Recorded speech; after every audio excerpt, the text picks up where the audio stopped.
Ladies and gentlemen, welcome back to Ball Watching Memorial Day edition. Happy Memorial Day, everyone. And for all those who have served our country, whether that's you listening today to the show, or if that is anyone of your family members, friends, what have you, we wish you, obviously a blessed day and hopefully one that you feel honored by because of, your time serving for our country, which is, one of the ultimate things to do, Justin. I'm sure both of us have some relatives that have done that in the past and thinking about them extra today. And this is our Memorial Day show. I wish it was a happier occasion, Justin. Um, I had the opportunity in this case. I was not able to watch this game live. I was at a wedding. Shout out to the Corey family now. But I was able to watch it after I read like all of my feed. And it was a different lens to watch the game on because obviously I knew the results. I knew the what would you call, what happened after? I think we're starting to get this little bit of a scary sort of maybe apathy from some of the fans towards this team. I don't know if I would go that far yet, but I'm kind of starting to feel a little like that. What do you think, Justin? I'm raising my eyebrows because I don't think I know what apathy means. But I would say, no one is happy. I was out and about on Saturday night at the game, did not attend either with everything going on this weekend. But the amount of frustration that I'm seeing from individuals, and at first we're like, all right, let's right the ship, let's figure it out. We're definitely in scary hours, I would say, at this point. And we'll talk about, I know I told a bunch of people sent some DMs and sound bites, and that's what we're going to talk about kind of later on in the show. We'll go through the recap as usual, maybe a little quicker this time, but talking about like what has been going on with this team, using stats to compare to the rest of the MLS, where we're sitting there, and like then also maybe we'll bring it into. I would love for people to throw comments in here already, and we can kind of talk about it, and make this a little bit more free flowing. But talking about where do we go from here? I don't want this to turn into like every Sunday or every whatever day we record, we just complain about what happened on the field. Let's talk about what we think could change things.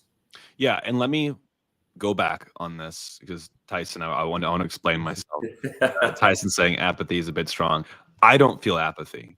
I am saying that, by the way, apathy, Justin, and for all those that don't know, is a lack of interest or enthusiasm or concern. I would say very much how people felt about the Cardinals like 3 or 4 weeks ago when they were just nosedive. And honestly, I will defend that. That is what I'm seeing from some other fans. It's not everyone, of course, and it shouldn't be anyone because I almost think in one way, Justin, a little hot take alert right off the bat. I think our winning the Western Conference last year probably will serve as a detriment to a lot of people's fandom moving forward because it's so hard to come out so hot and set such a strong pace and, all the records. It's almost like anything but, going super far in the playoffs or winning a cup of some sort or doing it again. It feels like failure, but it's really not. It's like, no, we shouldn't have done what we did last year. No, we definitely shouldn't have done what we did last year. But I agree with you. I would say, like, if you go like fishing at your uncle's like pond, and then your mom takes you deep sea fishing, you're never going to want to fish at your uncle's pond. Yep. And I think that's just how it's going with this team, is the fact that we were so lucky, and I think I would say spoiled in some cases last year, looking at how things went for us. It's not that easy. It's never that easy, I would say. And it's not just, I wouldn't say that it was an absolute fluke that we got top of the table last year, but I will say once you have it, the only thing you want is more. And we talked about it in the preview of the whole season this year. Like, what is our goal? Our goal is no longer to make the playoffs. It was to win a game. And that's kind of the expectation that rolls into it. If you think about last year, we were like, hey, let's be in the conversation for the playoffs. Even if we don't make it, then we at least had a good first season. Now we're saying, like, not only do we have to make it, we need to get to the next round. And I think that is coming with it of us being a little bit more spoiled of winning the Western Conference last year. Yeah, I'm with you. Well, enough from us on that. We'll get to some of the bigger ticket topics towards the end and maybe even middle here, Justin. But starting 11 felt very familiar yesterday. Just the one kind of swap in there from the 11 that we've seen a couple actually. The couple being we saw Hebert play in place of Marcanic. I would say that kind of gives that back four more of a 3 look when we have the ball. And it lets Kyle Hebert play more of a defensive position and lets Totland just really float up the field at will, which we saw a lot last night. I guess now 2 nights ago. We had Durkin and Blum, who I really do feel like are two complementary type sixes. Durkin can get in on tackles a little bit better with his passing than Blum, who's a little bit more restricted, but definitely a little more technically gifted on the tackling quality. So I that was our kind of two in front of the back four. Then we had Indy, Allman, and Celio in the three, which we're used to seeing recently, especially, and then Klaus up top. So I'm frustrated with this one a little bit, Jake. Yes, I understand that the majority of the team is the same, but the Hebert thing really confused me. I don't think, in my opinion, Hebert's not a guy that, and we talk about it, once he gets the ball, he's good as a center back of working it back and forth, winning aerial duels, winning tackles, but ball at his feet at a wing back position, in the style that we play, I do not think he should ever be playing there unless it's out of necessity with an injury or coming on late in the game to try to make up like three center backs, and then you could drop in like Indy as another wide back.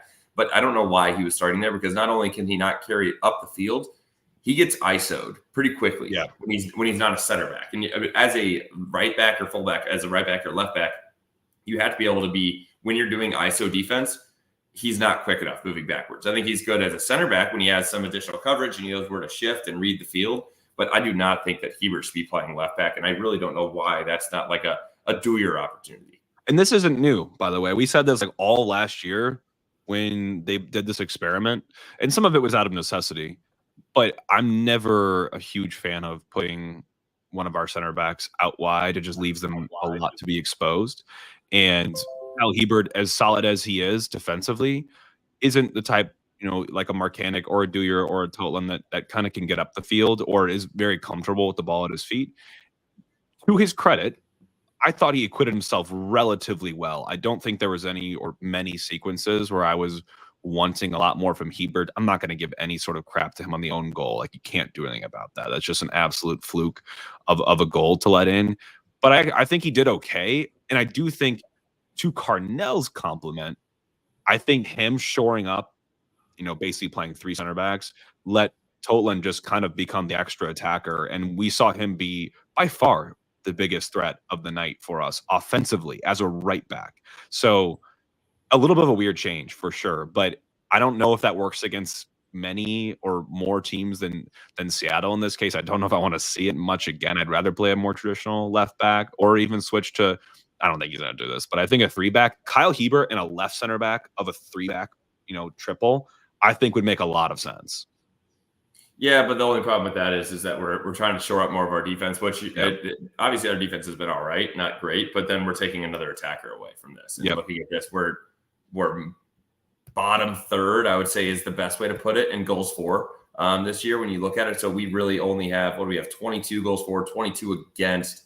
But that's compared to teams like, all right, let's take Miami out of it. They have 38 goals for. But if you look at some of these other teams, like 30, like I would say this at this point in the season, we need to have more than 20 if we expect to be anywhere in the table. 20, if you told me that we were going to start this season with 14 games played and 20 goals for, I thought we'd be even lower in the table than what we are right now. And we'll get into the game, I promise, in a second here. I think the story for me a lot of this season is the attack. What worked in the Magic last year is we're less lethal. We're not finishing the chances that we're given or we're earning, but we're earning more chances than we did last year. So you have to feel like there's a better framework now in place for us to create, but we're lacking the finishing. And defensively, I mean, we've had a couple games this season where Berkey's had 0 saves, but multiple goals against, and that's not a reflection on him.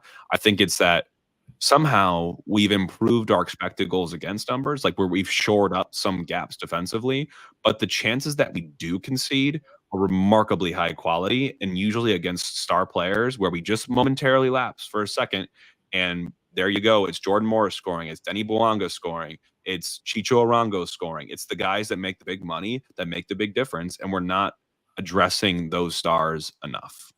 Right. On this one specifically, Jake, and then let's get into the highlights and lowlights, but the specific stat that I want to mention, that I know we catch up on later, they had 1 shot on goal. Yeah. It's Jordan Morris's goal. And that's the most frustrating part of this game is like, and he shouldn't have even got there. And you think about how that play built up, and we'll talk about the specifics of that as well. But that is where it's really frustrating of this is for sure a game that we should have won and we needed to win at home, and we just let it slip through our fingers. Yep, it was. So getting into the first half for us, I just had one small thing I wanted to call out first. I love when teams do different restarts, and this wasn't a restart; it's really just a start.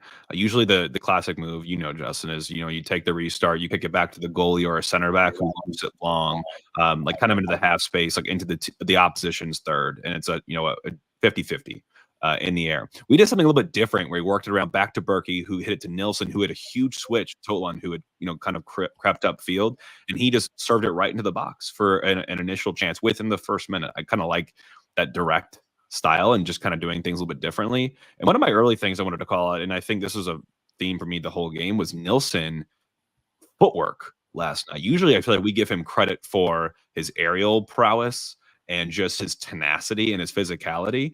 But man, that dude has quite a bit of long ball in his locker that I did not really expect, nor have I seen consistently before. So can we get used to that?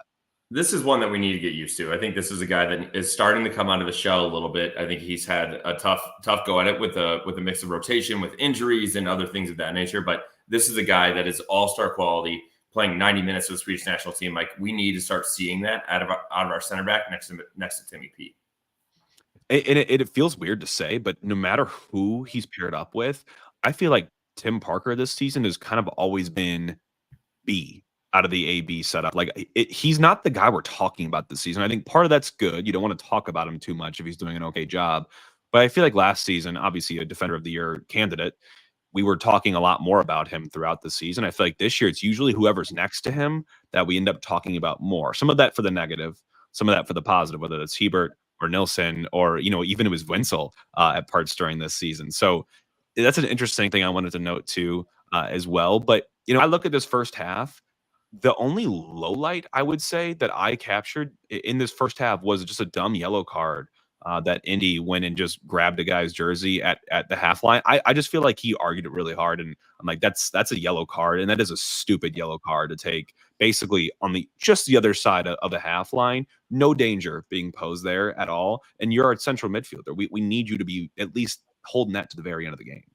Yeah, unfortunately on that one, I think it was a mix of the foul, definitely a jersey tug. But if that was the only instance of a foul, it would not have been a yellow. I think it was the repetitiveness. They literally were talking about it, how you could see the guy that he fouled was counting how many times Indy had fouled him around the field. So I think that was an extremely stupid yellow. 36 minute. Now you got to go another 60 minutes in total when you add in stoppage with the rest of this game with a yellow in your pocket on a guy that can fly around and press and now has to completely change his game for those next 60 minutes. And you just need to cut that out, and that needs to not be anything we even have to worry about going into half.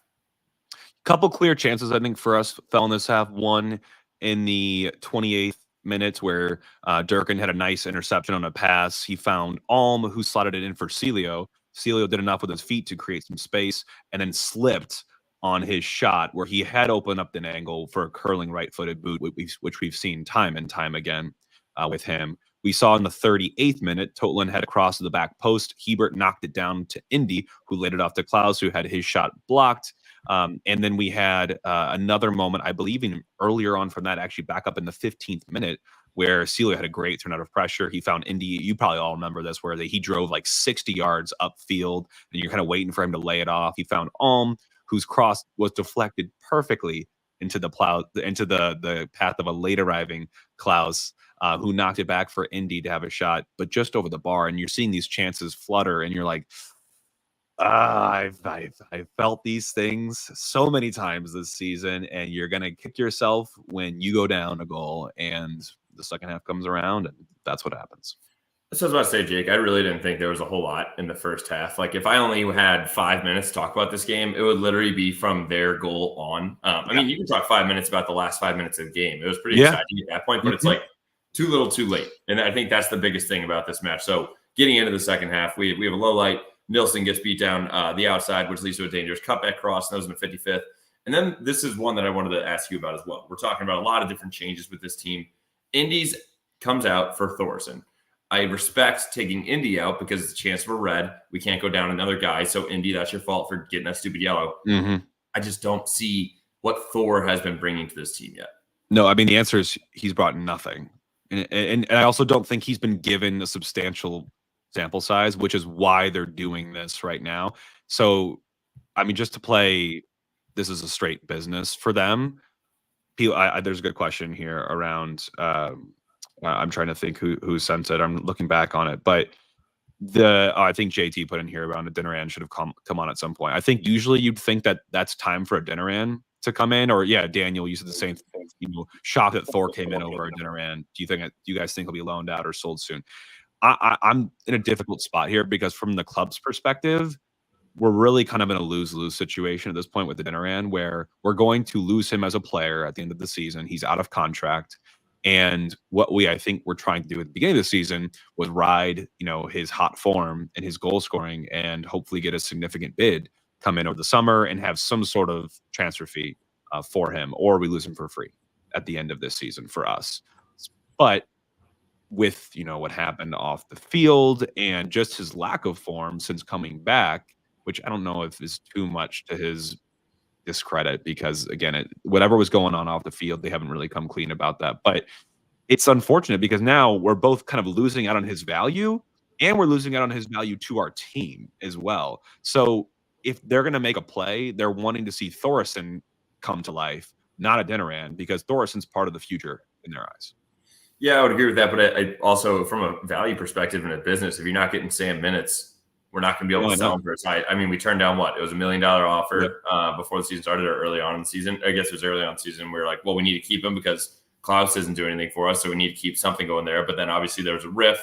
And Daniel already mentioned in his comment, like, do you think there's a locker room issue?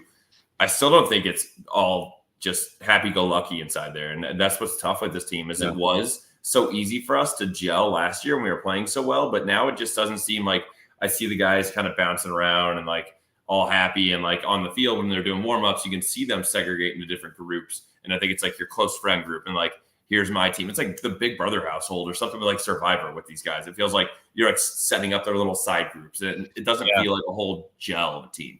Yeah, there's like little sects within in the locker room. I can see that. I can see that. He was part of an opportunity that, he had like right away almost after he got on with Klaus had a knockdown header for Totland who did a quick little 1-2 and then it was back to Totland for a shot on catch it cleanly enough, but it was a good opportunity there. There was a great 50-50 challenge, just a classic one. If you guys didn't catch it, go to the 66th minute. Just both players know what they're about to get into here. Klaus swings through like for the power, and I forget the Seattle defender, but he ends up kind of winning this, and that leads to a quick stoppage. And then what happens after that? Seattle breaks through out of nowhere. There's a throw in, and they kind of work it around the side. A couple bits of good play from Rusnak to put Nilsson in a tough spot, but out of nowhere, Roldan gets on the end of a through ball or pass, kind of right inside or right outside our 18, has a cross, takes a nasty looping deflection off of Kyle Hebert and over Roman Berkey and into the net.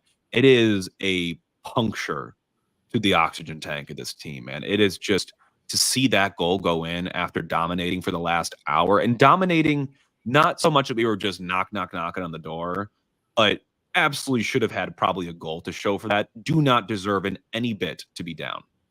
That was a frustrating one, Jake. So that was the third own goal that we've had against Seattle. We've now had an own goal versus Seattle in all 3 games. This one is very similar. It reminds me of the one from Tim Parker at home last year. I think it was the 38th minute. He goes to try and slide to try to block one, and it nicks off the top of his shin and up over Roman Berkey. And this is the same thing. A cross coming in. Hebert does well, tries to get a foot out there and block it. Literally the perfect spot to where it has topspin, to where it goes up over Rome. It sneaks underneath the bar by maybe an inch and then into the back of the net. And that one hurts considering they did not have a single shot on goal at that point in the game. And that isn't even a shot on goal either. Yeah. So like they're still at 0 and they're now 1-0. And then you hate to see things compound and now we get a snowball effect. And 3 minutes later, there's a risky throw that Totland kind of, throws it in the middle of the field. Thoresen isn't able to hang on to it. Seattle just go the other way on a counterattack with Rui Diaz and Rusnak. Rusnak finds Morris on a kind of split run where Morris goes right between Nilsson and Parker. And obviously those two lack a little bit of pace when it comes down to it. And Jordan Morris is, people like to, crap on him, but he's still got enough pace and enough quality where he splits them perfectly. Rusnak has the great ball to complement that. And he's able to get one-on-one with Berkey, slots it coolly by him. Berkey, you could see the frustration, just like I don't know what else I can do type gesture. I'm trying to remember exactly what it looked like to the crowd, but he waved his hand, and I just felt for him. because, again, that's their first shot on goal. I know, Justin, you had some comments here, due to the run, the positioning of the center backs. It looked way too easy for Morris and Rusnak. This is the first bit of quality they had offensively in this entire game, and we paid for it dearly. Yeah, this one frustrates me. So I'm rewatching it again right now, Jake. So Thorson loses the ball. It's a little up back through. Great run by Jordan Morris. He's in the midfield, and he starts sprinting. He sees his opening. Tolan does good to get a little bit of a body on Morris to try to slow him up. What really frustrates me on this one, Jake, is Tim Parker. Yep. If you look, when he's thinking about going down, and he should have, but I think the more frustrating part is he could have easily gotten this ball if he does a slide with his left foot. The reason he gets wrong-footed is he tries to do like a right-footed hook and then outside of the foot. Like, at best, if you do that, you stop the ball. If you slide and turn your hips with your left, you can clear it way the hell back up the field. And I don't know what he was doing here. It gets a little wrong-footed, and that's the worst part about it is as a center back, you have a split second to make a decision, and if you don't, ball can be in the back of your net. And we have Jordan Morris running behind. Yes, we had a couple people on our DMs like, oh, of course Jordan Morris scores. Like, the dude has been a little bit washed up. Former U.S. men's national team, whatever. I don't care. He still has the skill to finish on Roman Berkey. And then you could see it, Jake, like you said. Rome just throws his hand up and turns around. He's like, of course, this is how they score. Like, we have not given up anything up all game, but you're going to leave in Jordan Morris on a 1-1 with myself. But all that to say, it's a little bit of a broken play. Great run by Jordan Morris, but Tim Parker needs to slide and cut that ball out. So the response is now late, in my opinion, that we're now down 2-0. And what happens the next minute is Leuven and AZ come on for Alman Blum. And the timing substitutions is one I do need to knock Carnell for here. I don't know if those guys are readied up and limbered up prior to that second goal. But to me, that's a response to the first goal. Like, that's got to happen immediately. You need immediate quality and guys that can create chances to get onto the field and make the difference for this team. And when they're already down 2-0, I'm sorry, this team is, honestly looking a little bit defeated. And I don't blame them for how the nature of those two goals happened, but it's late. You have a guy like Edu Leuven on the bench. I know he's not fully fit, but he can play, he played 20 minutes. He could play 30 minutes if he can play 20 minutes. Like, to me, that's a big difference. Giving those guys a 1-0 deficit to come back on versus a 2-0. And obviously he's the one that, individually orchestrated our goal. So I'm a little frustrated with the timing of substitutions. Not a new theme for us. But once he comes on, I'm not saying that we were pounding him, but every time Leuven was on the ball, whether that was open play or set pieces, it kind of felt to me like we used to feel about Adinaran when he's in open field. It just, you kind of feel like something's going to happen. The magic's in the air when Leuven's in the ball. And obviously that comes through right away with, not right away, but 10 minutes after he comes on, basically, with our goal in the 82nd minute. It wasn't the most beautiful thing, but Klaus did some good hold-up play on the outside of the 18. He ended up hitting a shot, came back for Leuven. Leuven looks up and just hits a classic Leuven staple, fizzed in, low cross, like below head height or right above, if anything. And it's just one you don't want to get in front of if you're a defender, but you have to. Whether it's an own goal or whatever happens, someone's got to try to play it. Tolan gets on the end of this one, gets a toe to it, and nestles it into the corner for our goal. And we're back with 8 minutes left, but it's just not a lot. And you wish that moment would have come earlier. At that point, it's almost, again, too little, too late. Yes, we can get this back, but we're not going to win this game. We're not scoring 3 goals with Leuven coming out in the 70s. So I completely agree with you with the timing and the subs. And I think we saw a lot of that in our DMs on Twitter and Instagram of people extremely frustrated with that. And I will say, not only with Leuven just being on the ball, I felt the same way as you, Jake, but also his free kicks. Like, any time that we would get a free kick in the second half, I started getting excited. Like, this ball is either going to be ripped on net or put on a platter for someone to finish. And I think just having him back and having that little tweak of an in-between of either on a set piece or in the game. That's how we scored our goal. It was not even a set piece, but it made it feel like one. It was one of those extended of the corner of the 18 where he just picks somebody out and whips it in. And I'm excited to see him get back on the team.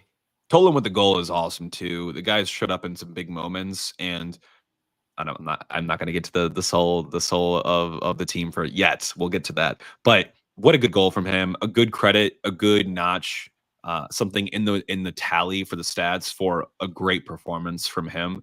And Leuven obviously providing the assist in very minimal time.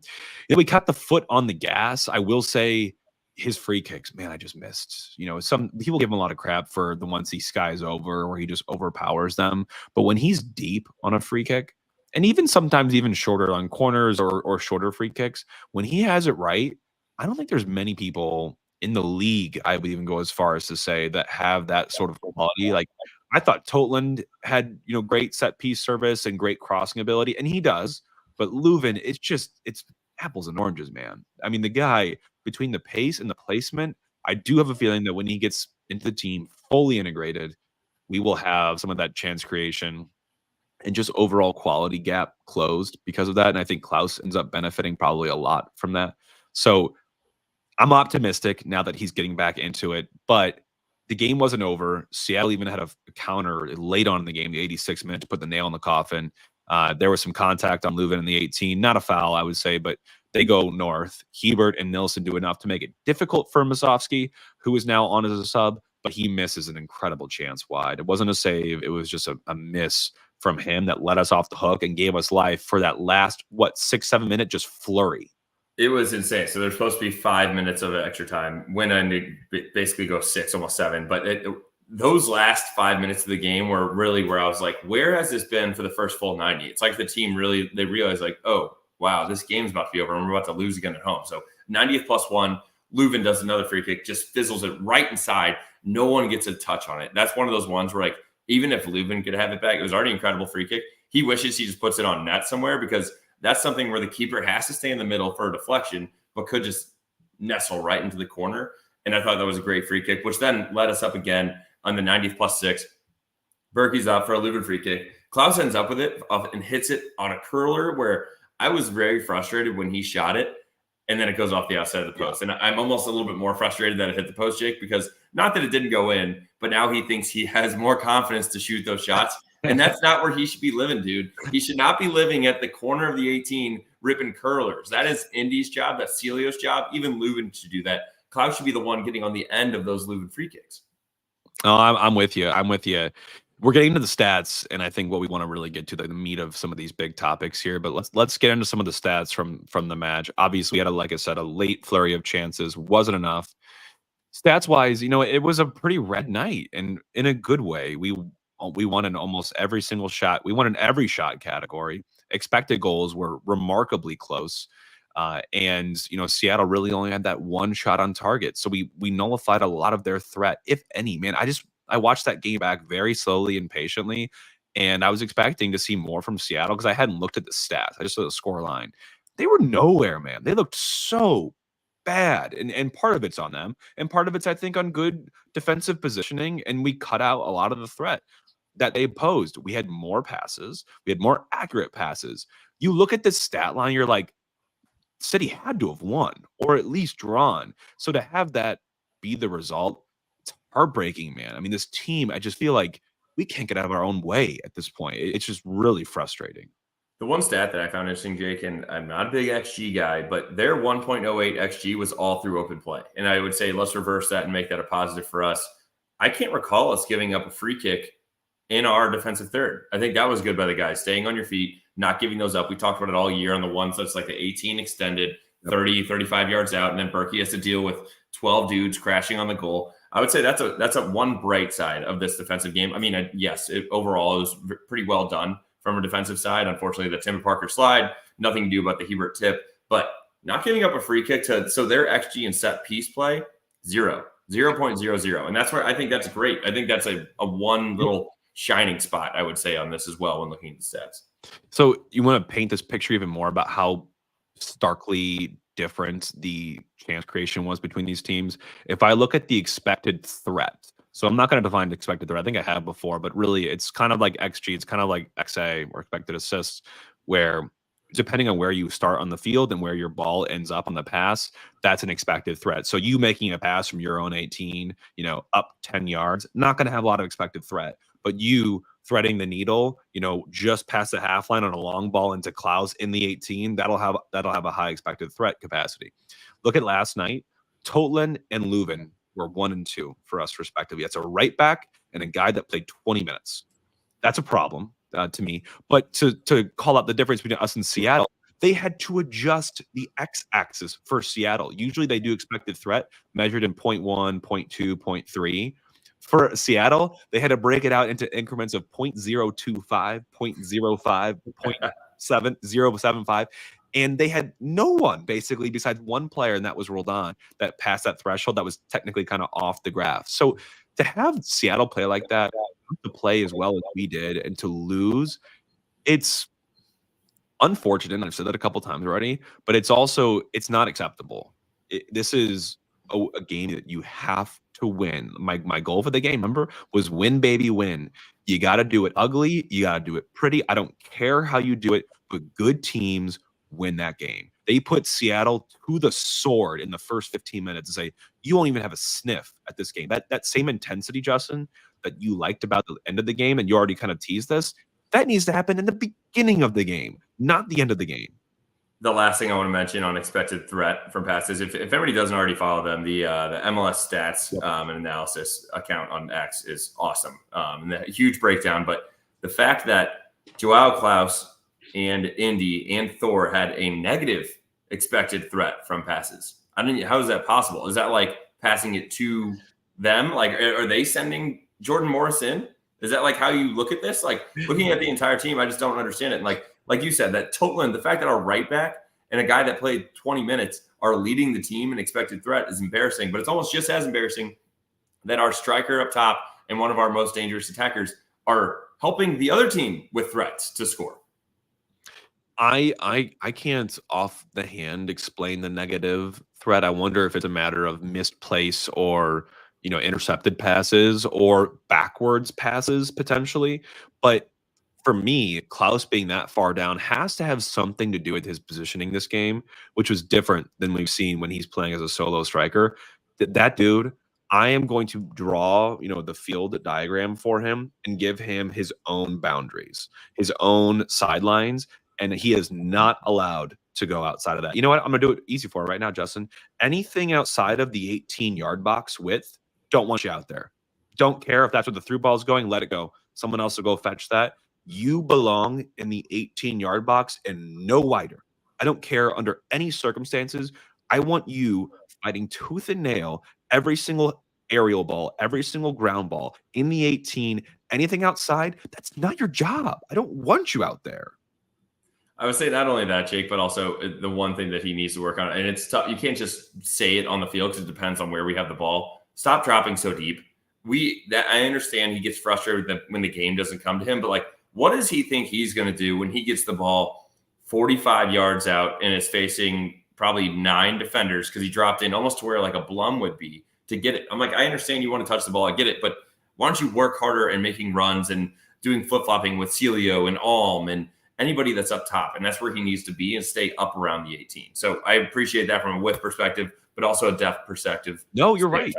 You're right. And he had that. And I appreciate his ability to drop deep, but that should be momentary in games. Right. That should be, in sequences of buildup or what have you. But when his average position is closer to our goal than all 3 of the guys that are technically below him in the lineup, being Alm, Celio, and Indy, that's a problem. That shouldn't be the average position. You should be more advanced there, knowing there'll be moments in this game where you will drop a little bit deeper to help connect play, because he does that so well. We appreciate that about him, but it should not be the entire game. That's just not where you're supposed to be. I'm not a coach. I don't have my license, but I'm just telling you that doesn't feel right to me, and you see it. Yeah, and the last thing I want to say on the Klaus thing, and then I think we should just talk about heart and soul of the game and get into listener questions and all that. But he had 5 total shots. I think 3 of them were blocked, and the one that really, of the 5 shots, then there was one on target, or the one that hit the post. So technically, he had 0 on target, because the 5th one that I want to talk about that I forgot to mention when we were talking about highlights, lowlights, his little dinky chip. Yep. Dude, you got to get it on target. If you're going to chip it, it better be going in, and that someone better be having to do a line clearing save. Either that, or you need to rip it through the goalie's face, but you need to get a shot on target there. You are not good enough and are not scoring enough goals to try to be cute with that ball. You need to get that on target. And having 5 shots, again, another game where you didn't have a single shot on goal. Yes, I understand he hit the post. Doesn't count as a shot on goal because it didn't have to be a save. You can't have that as your number 1 striker. I agree.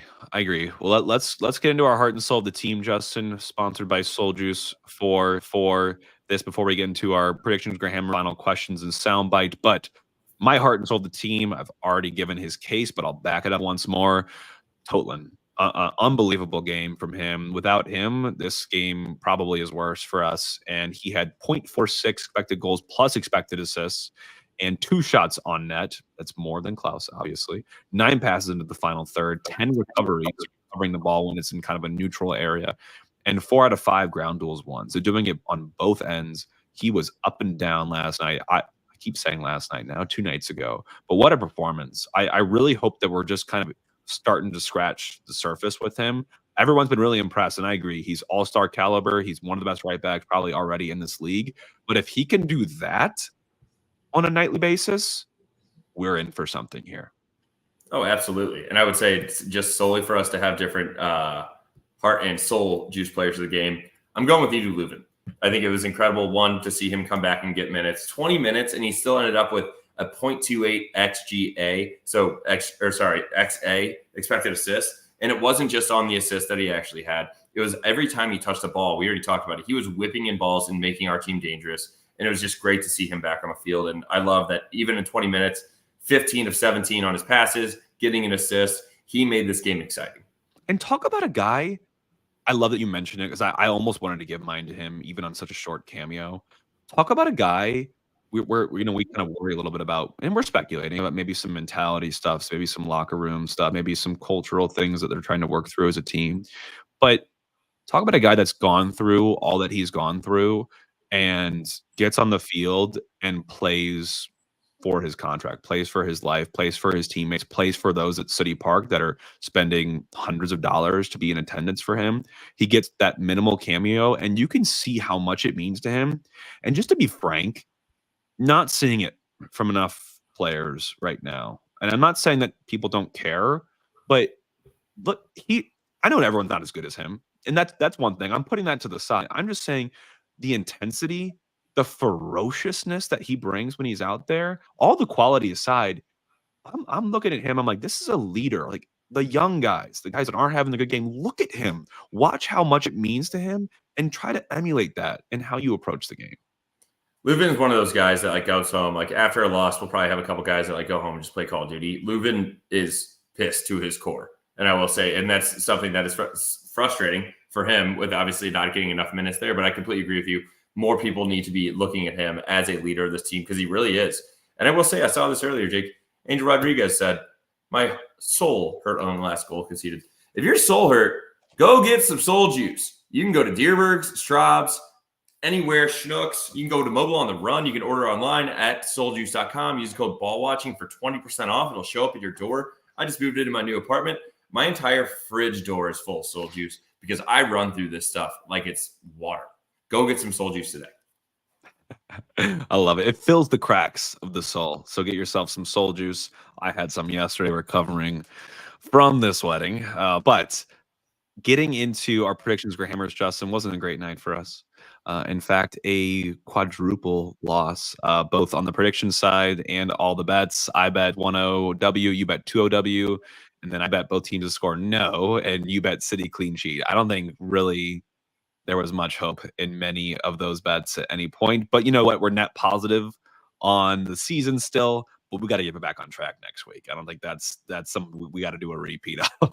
Yeah, this one hurt. We're sorry about that one, but I will say, I mean, if you look at the stats, our bets and our predictions should have been this way. The only thing was like, Jake, I'm not gonna lie, I had a little money on both teams to score no, and the fact that we had not scored and it was like the 80th minute, I'm like, maybe I'll make some money on this. It's like an emotional hedge at that point, but I was definitely not rooting for that. You would have saw me. I was freaking out at the bar watching this game. I was very frustrated.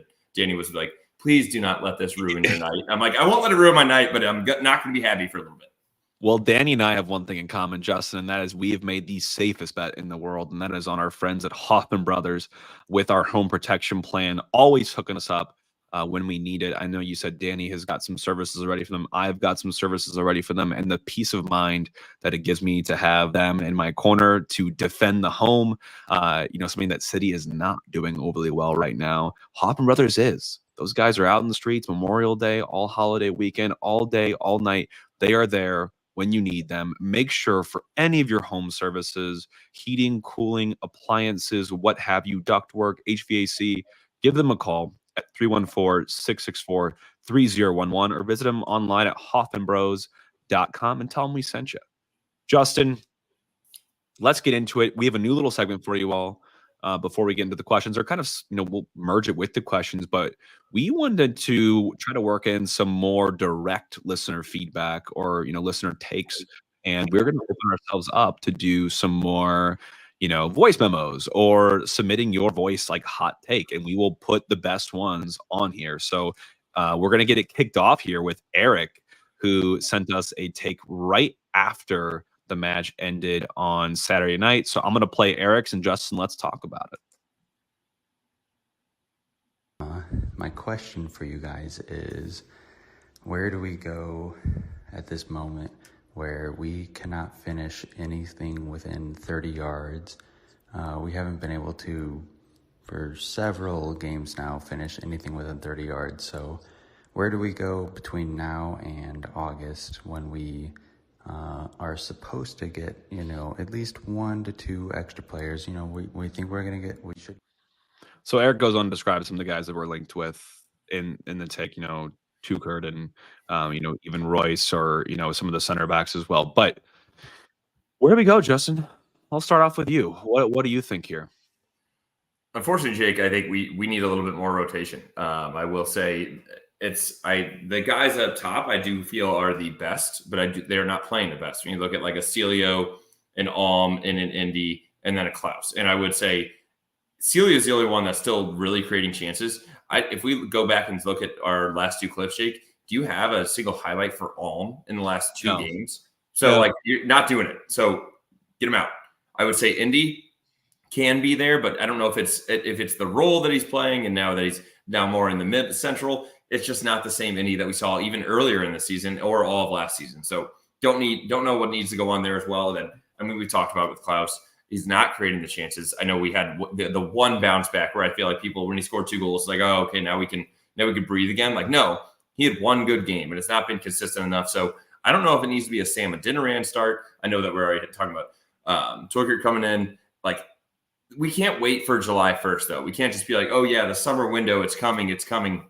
We have, 5 games this month? And this is something that we need to figure out now. And I will say, yes, we're going to have to go down to Miami this weekend. That's going to be a tough one already.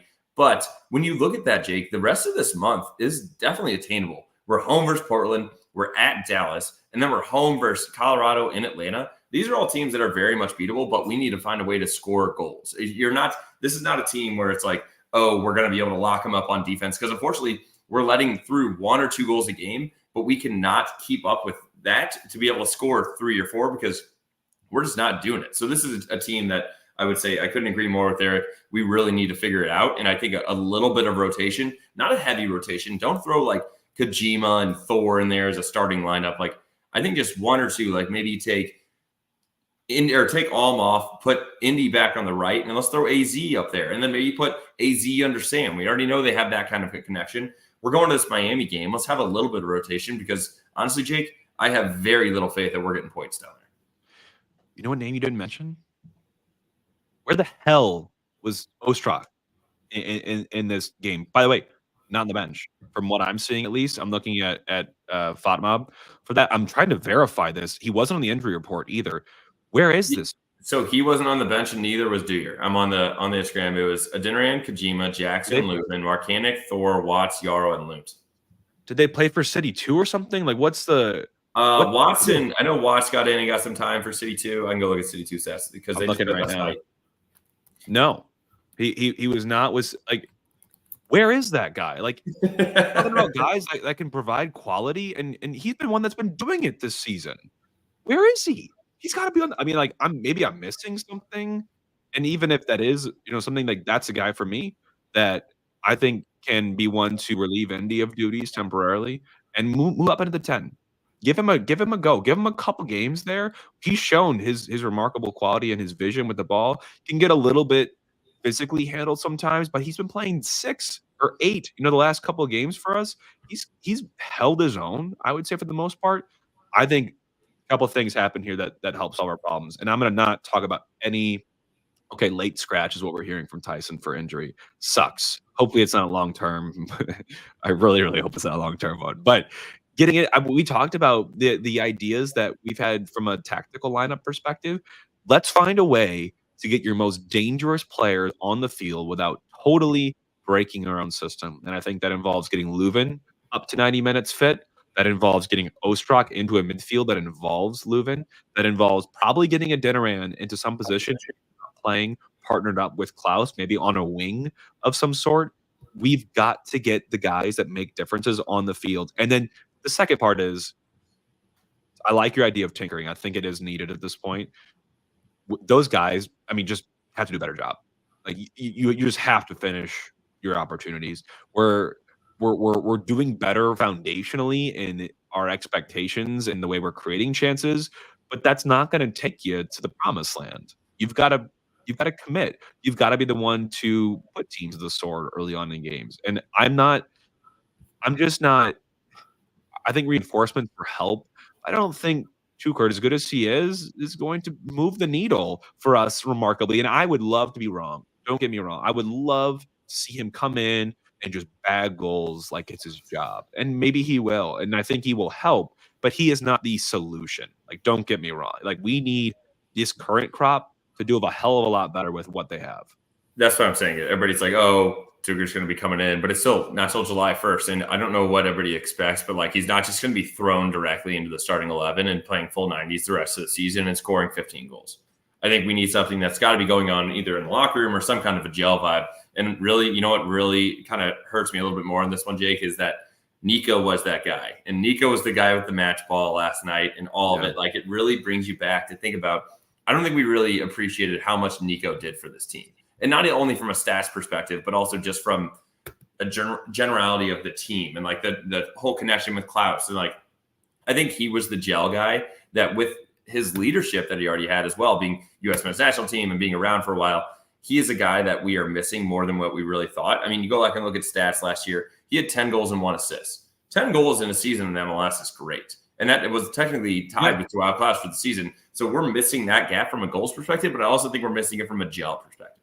Yeah, it came by committee as well last year. A lot of guys chipped in with some. I'm going to build the best 11 right now that I think we need to roll out in Miami, because Miami's one of those games where I agree the likelihood that we garner any points there is probably the lowest it'll be this season, considering where we're at and where they're at, and their stars are all rested heading into this game. Keep in mind. So with that said, and we're away from home, so it'd be a little bit different had it not been that. I think Carnell, you've got to go all out in this one. Play for your lives, play free of expectations, free of people, claiming that we're, a joke of a team or that we shouldn't have won the Western Conference last year. Take all that bulletin board material, put it out in front of the guys, and let's see what we can go do against all odds against a really good team in Miami. And that to me is right now, Marcanic, Nilsson, Parker, Totlin. Going up, I'm throwing Leuven in. Give him an hour. Leuven, Durkin. I'm going then Celio, Ostrak if he's healthy enough, AZ if he's not. And then on the right, I'm going to throw a dinner around the wing. Let me see what you can do when you're not taking away from Klaus. And he still might end up doing that somehow, but they just don't play well that historically together. But give him the free reign of a wing and have him run it. Whatever side that Jordi Alba's on, run a Jordi Alba the entire game. I want that. That's what I was just about to say. I kind of like the idea of having Sam run at Jordi Alba. You're not going to beat him with your skill, but you are way too big and way too fast to not run right by that guy. So I will say, Jake, the only plus side on this as well, yes, they didn't travel. Messi and Suarez and Busquets did not travel up to Vancouver. They probably go, where the hell is Vancouver? We're down in Miami, and you want me to go to Canada? So they didn't go to that game. But they are playing at home against Atlanta on Wednesday.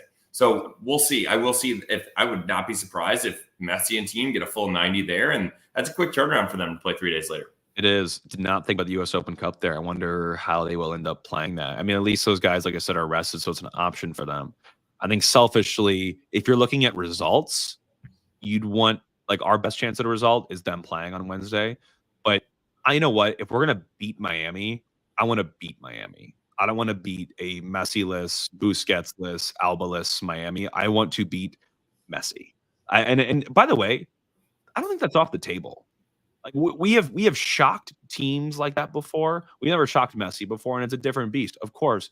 But if we can play like we are capable of playing and we finish our chances and you take advantage of matchups like we just mentioned, like a dinner and running at Alba, for example, there's a route here. I'm not writing this game off, but I do think it's an example for Carnell just to free these guys up a little bit. Like, you know what? Go out there, return to your foundation, go have some fun playing against the best player that's ever lived, against a team that's hyped to win the MLS Cup this year.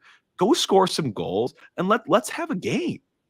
Yeah, absolutely. I think that's the way that he needs to talk about it this week in the locker room. And definitely, this is a beatable team. With JT already putting here that Miami does have a bad defense. Yes, they've been going off, and that's mainly because they have Suarez and Messi up top, who both have 10-plus goals already this season. But there's no reason why we can't go down there and try to have some fun because, Jake, you know what has not been fun? And this was a shout-out from Tess in our DMs as well. I had a couple of stat corrections, but City has now only won 5 of our last 26 games. 14 regular season games this year. That's where we've won now 3 total. Then we had the CONCACAF Champions Cup, 2 more games where we lost. Then we had the KC 2 playoff losses. The last 2 games of the regular season last year were losses. Then we lost the last 4 of the regular season as well before that. And then we had some back-to-back wins. And then we had 3 ties and a loss as well. So looking back on this, Jake, even if you go even a little, you can make it sound worse. I think we've won 3 matches out of our last 20. Yeah, well, I was trying to bring us some optimism here, Justin. This is okay. Now positive spin. We'll talk about it more in the recap. But like you said, what if these guys go out there and have fun? And that's and then they go down there and they beat Messi and team, or at least get a draw out of that. That could be a little bit of a spark that we need in this locker room. It's like, go down there, enjoy it. It's going to be a high-powered offense game. I'm going to promise you right now, Jake, the over-under in the game, the 3.5 is going to be like minus 115. Mm-hmm. This is going to be an exciting game on Saturday night. I just really wish that we can use it to our advantage to try to find a silver lining of sorts. I agree. I mean, I think you got to throw the kitchen sink at Miami and see what sticks and use that, if we can get a result there as a reset for this team and get back on track.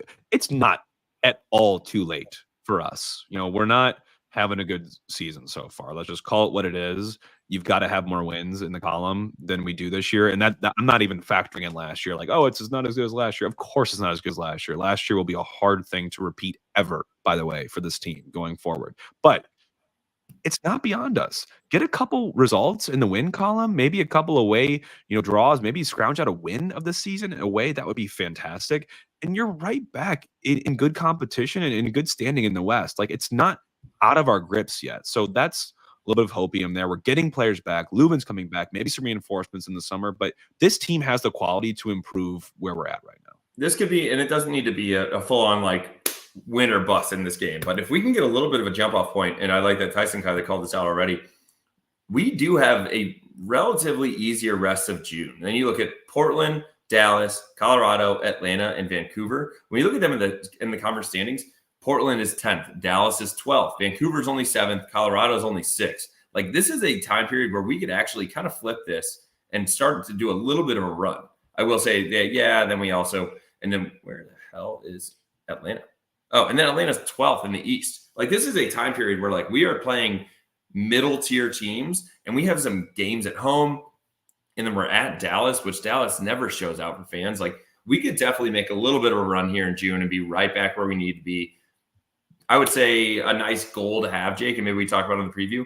I would like to be 5th in the West by the end of the month. And I don't think that's that outlandish. Right now, Austin is currently sitting there with 23 points, and we're at 16. I think out of these games that we have coming up, we should get at least 2 dubs and 2 ties. If we can get out of there, and let's look at that. There's 8 more points already. Yes, it would be tough to try to catch some of those teams throughout the rest of it, but I would say at a minimum, we need to get at least 2 wins this month. Optimistically 4. Yeah, I mean, because then you start to worry about do you enter a spiral? Do you kind of get a mentality in the locker room where guys are just well, it's not going for us this year. You've got to correct it now and not late on the season, because you're going to be kicking yourself towards the end of the season when you've already buried yourself so earlier on. So there's still time. for us. And I think Miami is a good game. It's coming at a good time. I really do feel like where I feel like we're not bottoming out, but we're at a tough spot right now. Nothing seems to be going our way, especially against this team in Seattle, which we absolutely should have won this game.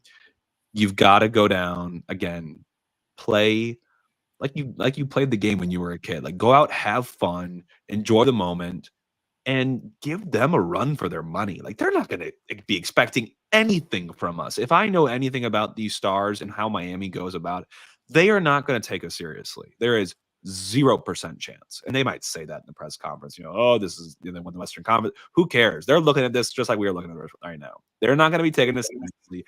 Go out and absolutely clock them in the face off the drop from this game, and you will get I think you'll get a response. I really do. So I want to see a hell of a start from this team. I want to see Carnell make changes to this team.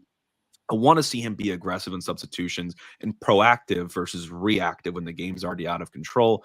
And Justin, I really think it's possible we can go out and do something. So we're going to get into that in the preview. It's going to be a fun preview, obviously, probably the biggest commercial matchup for us this year.